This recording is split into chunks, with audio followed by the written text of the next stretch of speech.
Welcome शुभ सकाळ पिलामाने तुमे माने सब घरे बसी बसी बोर हो जाइन तो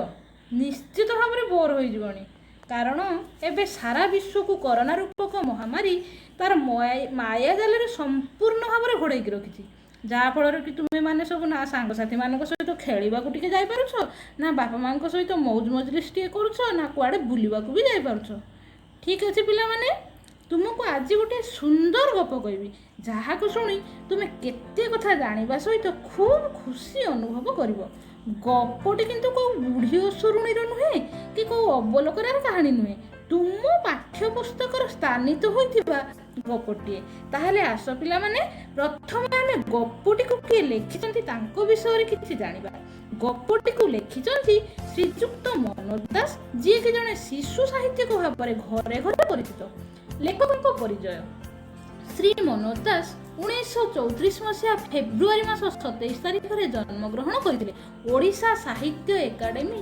और अति बड़ी पुरस्कार प्राप्त लेखक मनोज दास आंतर्जातिक स्तर में ख्याति अर्जन करिसेंती। आरण्यक, समुद्रर क्षुधा, विषकन्यार कहानी, लक्ष्मीर अभिसार, धूम्राभ दिगंत, उपकथा शतक, मनोज दास कथा और कहानी, अवलोकना कहानी, मनोज पंचविंशति, दूरदूरांत, अमृत फल, गोधूली बाघ, चंद्रालोकर प्रहरी प्रभृति लेखकों अन्यबद्य सृष्टि ओडिया साहित्य जगत को परिपुष्ट करियोछि। ताले ठीक अछि पिला माने एबे तमे लेखकों विषय रे किछि जानि गलो। एबे कोन देखुछो कहिलो निश्चित भाव रे गोटे छवि देखुछो जेउथिरे जणे राजा एवं तांकर सहकर्मी माने बसिछंती। राजा देखिलो पिला माने भलो भाव रे लक्ष्य करी कहिलो देखि राजा को मन रे खुशी अछि कि राजा खुशी जणा पडुछंती कि ना राजा मन दुख रे बसिछंती। ताहाले राजा को मन दुखर कारण कोन निश्चित भाव रे तमे जानिबा को चाहिबो। तुम मन रे आग्रह पडुछ कि नहीं देखो एबे मु विषय वस्तु ऊपर को जाउछि जहा कि तुम मन रे थिबा संदेह को दूर करिवो। विषयर ना कौन अच्छी उपयुक्त बेश पकाई आस। एबे मु अनुच्छेद टिके पढ़ुची तुम्हें माने सब मन दे शुण। गोटे राज्य जय कले राजा तांको पोशाक रे खंडी नुआ हीरा लगाती। हीरा माने कौन जानिछ कि नहीं अमूल्य संपद से अमूल्य रत्न है जार मूल्य बहुत। राजा जेते बेले कौन करती ना गोटे राज्य जय करती सी तांको पोशाक रे कौन करती ना गोटे नुआ हीरा लगे दियंती। राज्य पर राज्य 4-6 राज्य जय करी पगड़ी और परिधेय रे 4-6 चेका हीरा झलसाई राजा निज नर को प्रत्यावर्तन करुथुले। जेते बेले राजा कौन करुथुले ना 4-6टा राज्य जय करुथुले सेते बेले से कौन करुथुले ना तांको पगड़ी रे पोशाक रे ना 4-6टा राज्य जय करुଥିଲେ ସେତେବେଳେ ସେ ତାଙ୍କ ପଗଡ଼ିରେ ପରିଧେୟ ଅର୍ଥାତ୍ କ'ଣ ନା ତାଙ୍କ ପୋଷାକରେ ପଗଡ଼ିରେ 4-6ଟା ଲେଖେ ହୀରା ସେ ଝୁଲାଇ ତାଙ୍କର ନଅର ବା ରାଜପ୍ରସାଦକୁ ପରିବର୍ତ୍ତନ ବା ଫେରି ଆସୁଥିଲେ। ଡେରା ପଡ଼ିଥିଲା ଗୋଟିଏ ପର୍ବତର ପାଦଦେଶରେ। ଡେରା ଅର୍ଥ କ'ଣ ପିଲା ନା ସାମୟିକ ରହଣି ପାଇଁ ତମ୍ବୁ ପକା ଶିବିର। ରାଜା ଯେଉଁଠିକି ଯାଉଥିଲେ राज्य जय करुले राज्य जय करने किसी समय सामयिक माने किसी समय किसी दिन सेठारे से तंबू टंगाई घर करी से रोहुले सेटा को डेरा कह जाए। डेरा पड़ता गोटे पर्वतर पाददेश दुई राज्य मझे एटा गोटे जनहीन प्राय बणमूलक। ताले दुईटी राज्य एपटे गोटे राज्य आर पटरे गोटे राज्य मझे निश्चित भाव में गोटे पर्वत रही से पर्वतर पाददेश किए रही ना डेरा पकई राजा रही सैन्य बाहिनी शोई पड़ते। ताले एटा कौ टाइम हो कहल पिला माने निश्चित भाव में राति हो सैन्य बाहिनी मैंने शोई पड़ी थकी दिन दिन दिन में कौन कर युद्ध कर जहाँफल थकी जाइए थकिकी से शोई पड़ी। राजा शिविर बाहर निशार्धरे पदचारणा करुले। निशार्ध अर्थ राति अर्ध। राजा कौन करुले शिविर शिविर अर्थ कौन के निर्दिष्ट कार्य साधन निमंते आश्रय स्थल। से को कार्य साधन निमंते जाइथिले से जाइथिले राज्य जय करिया पई तेणु से राज्य जय करबा उद्देश्य रे जो जाइथिले सेति पई से कोन करथिले ना तंबू पकेई बा डेरा पकेई सेठी रहउथिले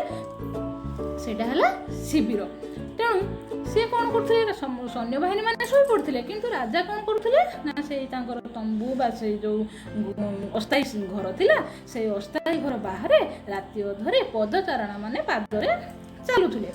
हठात सम्मुखवर्ती पर्वत उपरे एक अद्भुत नीलाभ आलोक तांकर दृष्टिगोचर हैला हठात से अनेई देले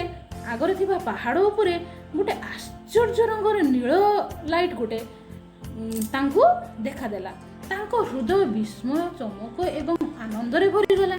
तांको हृदयटा कौन है ना एते राति हेची निशार्ध समस्ते समस्तଙ୍କ ଜାଗାରେ ଶୋଇଛନ୍ତି ସେଠି ପାହାଡ଼ ଉପରେ ନିଶାର୍ଧରେ ଗୋଟେ ଏମିତି ଗୋଟେ ଏତେ ସୁନ୍ଦର ଲାଇଟ୍ ଗୋଟେ ନୀଳ କଲର ଲାଇଟ୍ କୋଉଠୁ ଆସିଲା ତେଣୁ ତାଙ୍କ ହୃଦୟଟା ପୁରା ଆଶ୍ଚର୍ଯ୍ୟରେ ଆଉ ଆନନ୍ଦରେ ବି ଭରିଗଲା ସେ ଆଲୋକ ଯେ ଅସାଧାରଣ ସେଥିରେ ସନ୍ଦେହର ଅବକାଶ ନଥିଲା ସେ ଯେଉଁ ନୀଳ ଆଲୋକଟା ଦେଖାଯାଉଥିଲା ସେଟା ନିଶ୍ଚିତ ଭାବରେ ବହୁତ ଆକର୍ଷଣୀୟ ସେଥିପାଇଁ ରାଜାଙ୍କ ମନ ଆନନ୍ଦରେ ଭରି ଯାଇଥିଲା ବିସ୍ମିତ ରାଜା ମନ୍ତ୍ରୀକୁ ନିଦରୁ ଉଠାଇଲେ ଓ ଆଲୋକ ଦେଖାଇଲେ ରାଜା ପୁରା ବିସ୍ମିତ ହୋଇଗଲେ ବା ଆଶ୍ଚର୍ଯ୍ୟ ହୋଇଗଲେ ହେଇଯାଇ ସେ କ'ଣ କଲେ ନା ମନ୍ତ୍ରୀକୁ ଡାକି ଯାଇ କ'ଣ କହିଲେ ଦେଖ ନା ମନ୍ତ୍ରୀ ଅତି ସ୍ୱାଭାବିକ ଭାବରେ କହିଲେ ମହାରାଜ ମୁଁ ସନ୍ଧ୍ୟାବେଳେ ଆଖପାଖ ଲୋକଙ୍କଠୁ ଶୁଣିଥିଲି କି ସେ ପର୍ବତ ଉପରେ ଜଣେ ସନ୍ନ୍ୟାସୀ ରହନ୍ତି ଶୀତ ରାତି ସେ ନିଆଁ ଜାଳିଛନ୍ତି ମନ୍ତ୍ରୀ ତ ଶୋଇଥିଲେ ରାଜା ଯେତେବେଳେ ଯାଇ ତାଙ୍କୁ ନିଦରୁ ଉଠାଇଲେ ମନ୍ତ୍ରୀ ସେଉଠୁ କହିଲେ କ'ଣ କହିଲେ ନା ମହାରାଜ ମୁଁ ସନ୍ଧ୍ୟାବେଳେ ଆଖପାଖ ଲୋକଙ୍କ ସାଙ୍ଗରେ ଯାଇ ଟିକେ ବୁଲାବୁଲି ସେଠି କରୁଥିଲି ସେଠି ବୁଲାବୁଲି କରିବା ସମୟରେ ସେ ଲୋକମାନେ କ'ଣ କହୁଥିଲେ ନା ସେଇ ଯେଉଁ ପର୍ବତ ରହିଛି ସେ ପର୍ବତ ଉପରେ ଜଣେ ସନ୍ନ୍ୟାସୀ ରହୁଛନ୍ତି ବୋଲି କହୁଥିଲେ ତେଣୁ ଏଇଟା ତ ଶୀତ ରାତି ଏବେ ଚାଲିଛି ତେଣୁ ସେ ନିଶ୍ଚିତ ଭାବରେ ଗରମ ପାଇବା ପାଇଁ ଟିକେ ନିଆଁ ଜାଳିଛନ୍ତି ଆଉ ମନ୍ତ୍ରୀ ତୁମକୁ ସେ ଆଲୋକ କିପରି ଲାଗୁଛି ରାଜା ପଚାରିଲେ ମନ୍ତ୍ରୀ ତୁମକୁ ସେ ଆଲୋକ କିପରି ଲାଗୁଛି ବୁଝିପାରୁଛ କି ନାଇଁ ରେ ପିଲାମାନେ ରାଜା ସେଠୁ କ'ଣ କହିଲେ ସେଇ ଯେଉଁ ଆଲୋକଟା ଦେଖାଯାଉଛି ସେ ଆଲୋକଟା ତୁମକୁ କିପରି ଲାଗୁଛି କହିଲ ଦେଖି ରାଜାଙ୍କ ପ୍ରଶ୍ନରେ ବିସ୍ମିତ ହୋଇ ମନ୍ତ୍ରୀ କହିଲେ ମଣିମା ଶୁଖିଲା କାଠପତ୍ର ଜାଳିଲେ ନିଆଁ ଯେପରି ହେବା କଥା ଏହା ସେହିପରି ମନ୍ତ୍ରୀ ସେଠୁ କ'ଣ କହିଲେ ନା ମନ୍ତ୍ରୀ ଚକିତ ହୋଇଗଲେ ତା ରାଜାଙ୍କ ପ୍ରଶ୍ନରେ କହିଲେ ମଣିମା ଯେମିତି ଶୁଖିଲା କାଠପତ୍ର ଜାଳିଲେ ଯେମିତି ନିଆଁଟା ହୁଏ ଠିକ୍ ସେହିପରି ଏଇଟା ଦେଖାଯାଉଛି ଆଚ୍ଛା ଶୋଇବ ଯାଅ କହିଲେ ରାଜା ସେଠୁ କ'ଣ କହିଲେ ମନ୍ତ୍ରୀକୁ ଠିକ୍ ଅଛି ତମେ ଶୋଇବ ଯାଅ ସେ ବୁଝିଲେ ଯେ ଆଲୋକର ଯେଉଁ ବିଶେଷତ୍ୱ ସେ ଦେଖୁଛନ୍ତି ମନ୍ତ୍ରୀ ତାହା ଦେଖିପାରୁ ନାହାନ୍ତି ରାଜା ତେଣୁ ମନ୍ତ୍ରୀଙ୍କ ଠାରୁ ଏହି ଆଦେଶ ଏହି ଉତ୍ତର ଯେତେବେଳେ ପାଇଲେ ରାଜା କ'ଣ ଭାବିଲେ ନା ସିଏ ଯେଉଁ ଜିନିଷଟା ସିଏ ଯେଉଁ ମହତ୍ଵଟା ସିଏ ହୃଦୟରେ ହୃଦୟଙ୍ଗମ କରୁଛନ୍ତି ମନ୍ତ୍ରୀ ସେଇଟାକୁ ଠିକ୍ ସେ ଦେଖିପାରୁ ନାହାନ୍ତି ଠିକ୍ ଅଛି ପିଲାମାନେ ମୁଁ ଆଜି ଏତିକିରେ ରହୁଛି ତୁମମାନଙ୍କୁ ଯଦି ପୁଣି ଠିକ୍ କାଲି ଏହି ସମୟରେ ପୁଣି ଆମେ ଦ୍ୱିତୀୟ ଅନୁଚ୍ଛେଦ ପଢ଼ିବା ଏବେ ତୁମେ କ୍ଲିଷ୍ଟ ଶବ୍ଦ ଗୁଡ଼ିକର ଅର୍ଥ ଲେଖିନିଅ ନଅର ରାଜପ୍ରାସାଦ ପରିଧେୟ ପୋଷାକ ପର୍ବତର ପାଦ ପର୍ବତର ତଳେ ଥିବା ସମତଳ ଭୂଇଁ ଜନହୀନ ଲୋକ ଶୂନ୍ୟ ନିଶାର୍ଦ୍ଧରେ ରାତି ଅଧରେ ସମ୍ମୁଖବର୍ତ୍ତୀ ଆଗରେ ଅଦ୍ଭୁତ ଆଶ୍ଚର୍ଯ୍ୟଜନକ ନୀଳାଭ ନୀଳ ରଙ୍ଗର ଦୃଷ୍ଟିଗୋଚର ଦେଖାଦେବା ଅବକାଶ କାରଣ ଡେରା ସାମୟିକ ରହଣି ପାଇଁ ତମ୍ବୁ ପକା ଶିବିର ନିର୍ଦ୍ଦିଷ୍ଟ କାର୍ଯ୍ୟ ସାଧନ ନିମନ୍ତେ ଆଶ୍ରୟସ୍ଥଳ ଆଶା କରୁଛି ପିଲାମାନେ ତୁମେମାନେ ନିଶ୍ଚିତ ଭାବରେ ଭଲ ଭାବରେ ବୁଝିପାରିଥିବ ରହୁଛି ଥ୍ୟାଙ୍କ ୟୁ ଫର୍ ୱାଚିଂ।